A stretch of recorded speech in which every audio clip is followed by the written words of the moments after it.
It's all fun and games till someone gets shot. Welcome back to the channel, everyone. Today we're going to be talking about an interesting discussion. This revolves around a new character and her connection to the great Ogre. And really, when you talk about Ogre's introduction into Tekken, it goes all the way back to the start of Tekken 8. When they showed him in the promotional material, we got that brief cutscene of that like flashback, but it was like remade in Tekken 8. A lot of people were thinking he was going to play a big role in the story. Now, obviously, that did not happen. He was not in the story, and he was also not in the DLC. Since that moment, a lot of players have been asking the developers to put Ogre in the game as DLC. One of my ideas, and I was trying to find a clip to summarize this, but I would have to dig through thousands of hours of live stream footage, but I was saying they should create someone who worships ogres, someone who looks up to ogres, someone who is mimicking the mimic god himself, Ogre. Now it seems like that's what the developers are doing, and it all starts with this tweet here from Harada back on June 13th, where he was responding to someone who says, "Please tell me about Ogre. What is he? What is his goals? Who created him? Is he actually dead?" Now, I did a separate video where I answered a lot of these questions and we went super in depth on what happened to Ogre because, last time he was, alive and active in the world of Tekken was Tekken 3. Tekken 3 in terms of the actual timeline is about 4 to 5 years ago. So Jin was like 15 when that happened. Now in Tekken 8, he's 21. So some time has passed, and for Harada to say what he said here in Tekken 3 era, the official setting material included in strategy guide stated that Ogre is not a singular being. Instead, there is at least one Ogre in every continent, and including island nations. For Harada to say this, a lot of people started thinking about, okay, well, where are the other ogres? We know that the original Ogre from Tekken 3, his slumber was disrupted by Heihachi going there and trying to, meddle with powers he cannot control. That's how Ogre got free. So we started to assume that maybe all the other ogres out there was sealed away in some kind of tomb. The thing that you got to keep in mind with throwing out an idea like that is who would seal all these creatures away. Zafina's organization and Claudio's organization helped sealed away Azazel a long time ago, but I don't think it was ever specified who sealed away Ogre, and basically all of them at this point. So when Harada threw out the idea of multiple ogres existing, it got a lot of people excited. You have this image of another ogre that Tekken had in the Tekken mobile game, but it was not canon, go viral. And what I will highlight, just keep this in mind for the future in this video, is the red sort of marking he has on his shoulder. We're going to be talking a lot about the markings of Ogre and the new character and how this ties them together. The first thing we'll talk about though is the animal-like natures that both of these characters possesses. In her bio, it says that basically she loves animals, and also in her fighting style, she mimics animal behavior. So we don't know if she'll be doing like bear, tiger stance. We don't know what that means. We can only go based off of the description.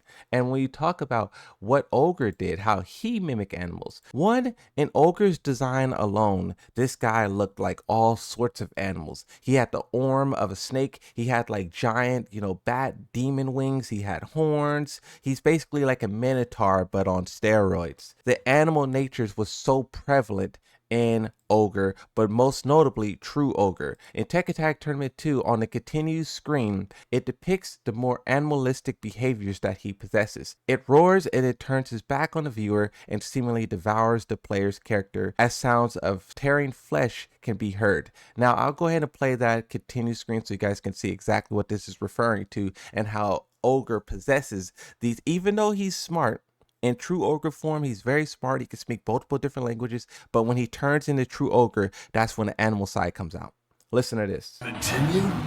8, 7, 6, 5, 4, 3, 2, 1, 0. Game over. Now, as we move on to Harada's most recent tweet about the character, and this is what started everyone down this road of doing all this discovery, Someone says, why does she have red eyes? Harada responds to this and says it's related to her background and such, but the information will be revealed in the future. It's properly connected to the past Tekken series.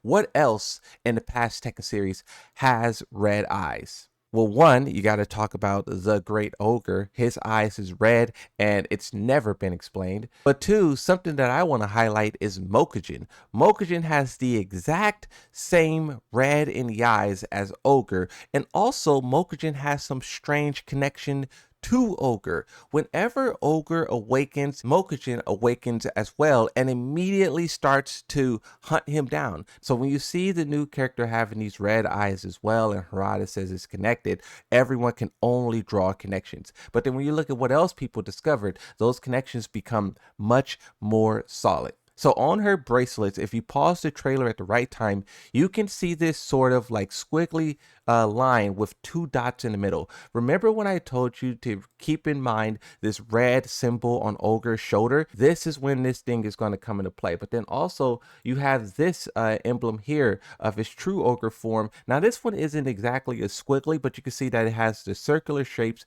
with the dots in the middle. And I believe this one actually here on the top of his back seems more like what she has on her shoulder. But if we continue to take a closer look at the ancient Ogre design, you can see that this squiggly line makes an appearance here on his arm. And also when you talk about this symbol, it's not only appearing on the characters, but also in previous stages. So here we have another screenshot. It's a similar pattern, and this comes from the Devil Within minigame from Tekken 5. And you can see it has that same squiggly line with the two dots, and it even has like the feet at the bottom. So this is literally a connection to Ogre. But also when you talk about this emblem, it kind of made its way into Tekken 8, and I'll show you guys what I mean real quickly when we go into photo mode. So for those of you guys who don't know, Tekken 8 has this stage here. This is Yakashima. Now Yakashima made its way into the story, but what I want to note here is how you have these circular patterns here on the rock. So you have circles on circles on circles. When you go to Sanctum, these same red patterns are also visible. Now we know that these stages are also connected as well, because when Jin and Kazuya was fighting, they crashed through the ceiling of these stages. Look at this big symbol on the ground. You can even see like the little feet line right there, right? You see how it's kind of like has the bottom of the symbol like the Ogre's shoulder do? And you can also see the little squiggly there that's on the character's bracelet. So this one looks like a more completed version of the symbol that we see on the character Ancient Ogre, but also the new character. And you just have to wonder, is this stage connected? Was the developers thinking this far back when they were designing the stage? I mean, probably. But let's look at the bottom half too, because there's a bottom half where you can see more symbols. So if we go to photo mode once more, fly up to the ceiling, and then you look right there on the wall, you can see the same symbols that's on Ogre and whatnot, right? So will this be connected? Will this be explained, or is this something totally different? And also you do have to ask the question of, will this lead into another story DLC? What I also want to point out to you guys is the structure of this cave. The entrance to the tree doesn't seem that big in game, but we saw in story it was big enough for Jin Kazama to climb in and fall asleep. If you go inside the tree and down it, you enter in Sanctum. Now Sanctum has a top half and a bottom half. We don't know how far down that tree goes, but it goes down far enough for Sanctum to be covered by roots. When you crash through the floor of the first layer of Sanctum, you enter in the second layer. Now that second layer is where Jun Kazama's Ogre story takes place, and we can actually see the outside of it, and that outside of it is the same entrance that we see in the stage with the light shining through. The fact that she took Ogre to this place, defeated Ogre there, this probably has so much importance to the character, to the Kazamas, to the story of Tekken. When you talk about the character's gloves, it features a snake wrapped in this incredible symbol. I did some research, and that symbol comes in many forms, but they all represent rebirth, eternity, and infinity.